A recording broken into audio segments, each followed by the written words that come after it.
உலகத்திலிருந்தே ஒழிக்க முடியாத ஒரு நோயை வந்து ஒழிச்சிருக்கிறோம். Please make a note. மேகாலயாவில் கடந்த வாரம் ஒரு கேஸ் வந்து ஐடென்டிஃபை பண்ணியிருக்கிறாங்க. ஸோ எகெயின் 2014 இந்தியாவிலிருந்து போலியோ இல்லீன் ஆனது. இப்போ ஒரு கேஸ் வந்து மேகாலயாவில் ஐடென்டிஃபை பண்ணியிருக்காங்க. காரணம் பாகிஸ்தான் அண்டு ஆப்கானிஸ்தான்லேருந்து இன்னும் முழுசாக ஒழிக்க முடியல. அதனால் வந்து திரும்ப எகெயின் மேகாலயாவில் வந்திருக்கு. ஸோ இது வந்து தமிழ்நாட்டுக்கு வரது ரொம்ப நேரம்லாம் ஆயிடாது. அப்போ நம்ம இன்னும் எவ்வளவு சீரியஸாக வேலை பார்க்கணும் அப்படிங்கிறத வந்து நம்ம நாம தான் முடிவு பண்ணணும். ஓகேங்களா? So water and sanitation.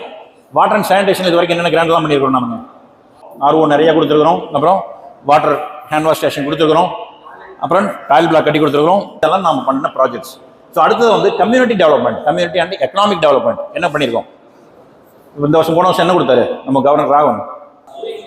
ஸ்வைங் machine கொடுத்தாரு இல்லைங்களா? தையல் மிஷின் 1000 மிஷின் கொடுத்துருக்காரு இல்லைங்களா? ஸோ இது என்ன பண்ணுறோம்? இது வே ஆஃப் எக்கனாமிக் டெவலப்மெண்ட். அடுத்தது மெட்டாலிட்டி அண்ட் சைல்டு ஹெல்த் என்ன பண்ணியிருக்கோம்? நம்ம இது வரைக்கும் மெட்டாலிட்டி அண்ட் சைல்டு ஹெல்த் என்ன பண்ணியிருக்கோம்?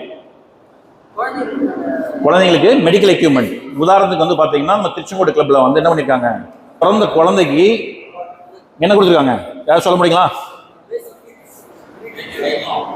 இல்லை சார், குழந்தைக்கு வந்து இமீடியட்டாக மஞ்சக்காமலை வந்து அட்டாக் ஆயிரும். இப்போ வந்து குறைக்கிறதுக்காக 70 லட்சம் ரூபாயில் வந்து ஒரு கிட் அங்கே போட்டிருக்காங்க. இப்போ ரீசெண்டாக பண்ணது வந்து ஒசூரில் நியோநாட்டல் வார்டு. அது பேரே வந்து நியோநாட்டல் வார்டு. பிறந்த குழந்தைக்கு அந்த பிரச்சனையை வந்து ஷார்ட் அவுட் பண்ணி அந்த இன்குபேட்டர் மாதிரி இருக்கக்கூடிய அளவு வச்சு காப்பாற்றி கொண்டு வந்து விடுறது. ஓகேங்களா? அந்த மாதிரி கொடுக்கக்கூடிய எக்யூப்மெண்ட்ஸ். என்வரான்மெண்ட் நம்ம என்ன பண்ணியிருக்கோம்? Tree plantation. So tree plantation, Miyawaki forest, இந்த மாதிரி. ஸோ இது எல்லாமே பார்த்தீங்கன்னா நம்ம பண்ணக்கூடிய ப்ராஜெக்ட்ஸ். இன்னொன்று வந்து கம்யூனிட்டி எக்கனாமிக் டெவலப்மெண்ட்டில் ரீசெண்டாக நம்ம போன 2-3 வருஷத்துக்கு முன்னாடி கொடுத்தது வந்து என்னது? மாடு கொடுத்தோமா? கறவை மாடு கொடுத்தோம். சரிங்களா? எல்லாத்துக்கும் 100-110 பேருக்கு வந்து கறவை மாடு கொடுத்தோம். ஸோ அது வந்து எது கொடுத்தோம்? அதுவும் it's based of community and economic development. அங்கே போய் திரும்ப எங்கேயும் பெருக்கி ஒரு பெரிய ஒரு ப்ராஜெக்ட் பண்ணுறதுக்கு உண்டான வர்றது தான் வந்து இந்த ஃபவுண்டேஷன்.